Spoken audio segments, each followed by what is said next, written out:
Kalau dia sanggup menciptakan sesuatu yang besar, langit dan bumi, Tuhan yang sama sanggup mengubah semua rancangan jahat manusia menjadi kebaikan bagi mereka yang mengasihi Tuhan.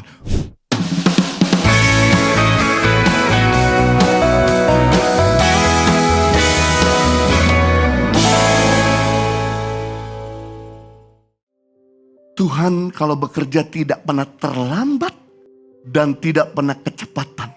Dia selalu on time. Dan waktu Tuhan adalah waktu yang paling indah. Kitab Wahyu ditulis oleh seorang bernama Yohanes, murid daripada Tuhan Yesus. Dan dia menulis kitab Wahyu ini bukan di hotel bintang 5. Dia menulis kitab Wahyu di mana dia baru saja digoreng dan direbus oleh kaisar di Roma. Namun karena dia gak mati digoreng dan direbus, dia kemudian dibuang di Pulau Patmos. Pulau yang jarang ada penduduknya. Supaya kaisar berpikir dia jadi gila di pulau itu. Karena jarang penduduknya. Dan Yohanes sendiri bukan cuma mengalami penderitaan akan dirinya yang dianiaya. Dia juga melihat di mana ada begitu banyak orang-orang Kristen dan teman-temannya serta murid-muridnya dianiaya oleh kaisar yang bernama Domitius, adik dari Kaisar Titus yang membakar bait suci di Yerusalem dan meruntuhkan tembok-tembok Yerusalem yang ada di Yerusalem. Dialah adik dan dia lebih kejam dari Kaisar Nero. Di mana Yohanes mengalami begitu banyak ketakutan, mengalami begitu banyak penderitaan, dan dia melihat dengan mata kepala sendiri semua teman-teman murid Yesus sudah mati, dianiaya oleh kaisar yang jahat ini. Dan Kaisar Domitius inilah membunuh orang-orang Kristen dengan cara yang sadis. Itu mereka semua ditangkap, kemudian disalibkan dan dibakar hidup-hidup. Dan mereka semua yang gak sempat tergantung di atas salib dikasih makan untuk singanya yang dia pelihara.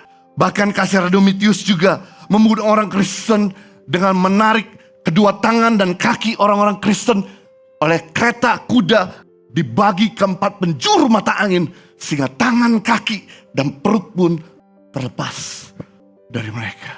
Kaisar Domitius juga adalah seorang kaisar yang seringkali memukul kepala orang Kristen dengan palu yang besar. Di kepalanya diketok, kemudian palu itu dicabut dan diisi dengan cairan metal yang panas supaya orang itu mati dalam keadaan penuh dengan cairan metal. Kaisar yang begitu sadis, juga kaisar yang sama membunuh murid Yohanes yang bernama Santo Antipas di Pergamus. Di mana Santo Antipas ditangkap, kemudian dimasukkan di dalam lembu tembaga, dan kemudian dia dibakar, dimasak, digoreng hidup-hidup sampai mati. Dia begitu ketakutan, dia begitu sedih, hatinya penuh dengan gundah gulana. Dia melihat begitu banyak teman-teman yang meninggal dan murid kesayangan yang meninggal. Dia sangat ketakutan. Dan kemudian dia berusaha untuk terus mendekatkan diri kepada Tuhan. Dan yang menarik ketika dia belajar untuk mendekatkan diri kepada Tuhan, Tuhan perkenalkan dirinya. Akulah Alfa dan Omega, yang maha kuasa, yang menemani kamu sejak lahir, menemani kamu kemarin, dan menemani kamu hari ini. Aku juga Tuhan yang menemani kamu di masa akan datang.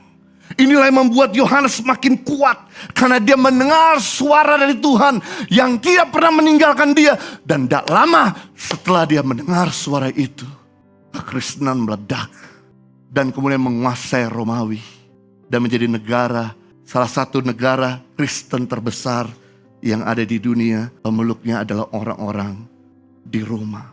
Tuhan bekerja di balik tekanan, di balik aniaya. Tapi yang saudara perlu lakukan adalah jangan menjadi kecewa, jangan mundur, jangan putus pengharapan.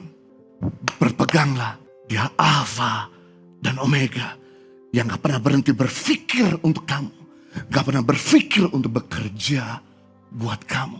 Tuhan tidak pernah sabat untuk saudara. Tuhan tidak pernah tertidur untuk saudara. Bahkan selai rambutmu jatuh pun Tuhan tahu.